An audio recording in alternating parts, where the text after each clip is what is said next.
Hello friends, আমার আরও একটি মিনি ব্লগে তোমাদের সকলকে জানাই স্বাগত। আজকে জানুয়ারির 4 তারিখ আর এখন আমি চলে এসেছি স্কুলে আর ক্লাস নিতে যাচ্ছি। তো ক্লাস নেওয়ার পর এখন সকলে একটু বসে গল্প করছি আর এদিকে দীপিকা আর সিঞ্জিতা একসাথে বসে আমার ভিডিওটা দেখছে। একটু গল্প করতে করতেই টিফিনের সময় হয়ে গেল। আমরা এখন প্রত্যেকের টিফিন আনবক্সিং করে ফেলেছি। এবার খাওয়া দাওয়া পর্বটা শুরু করা যাক, কারণ টিফিনের পরই আবার আমার ক্লাস আছে। আমার একার নয়, অনেকেরই আছে। তো খাওয়া দাওয়াটা শেষ করে নিই।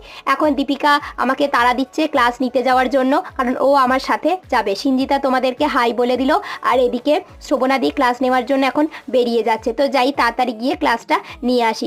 ক্লাস 7 আর 8 স্টুডেন্টস উইকের প্রোগ্রামের আজকে অনুষ্ঠান আছে, এখন সেটাই দেখতে যাব। ব্যাগগুলো গুছিয়ে নিয়েছি, নিয়ে আমাদের অডিটোরিয়ামে এই প্রোগ্রামটা হচ্ছে সেটা দেখতে যাবো। তারপরেই হয়ে যাবে ছুটি। তো ছুটির পর এখন বাড়ি চলে এসেছি আর এসে দেখি মা চাউমিন বানানোর জন্য প্রস্তুতি শুরু করে দিয়েছে। তো আজকের ভিডিওটা এখানেই শেষ করছি। ভিডিওটা তোমাদের কেমন লাগলো অবশ্যই কমেন্ট করে জানিও। টাটা।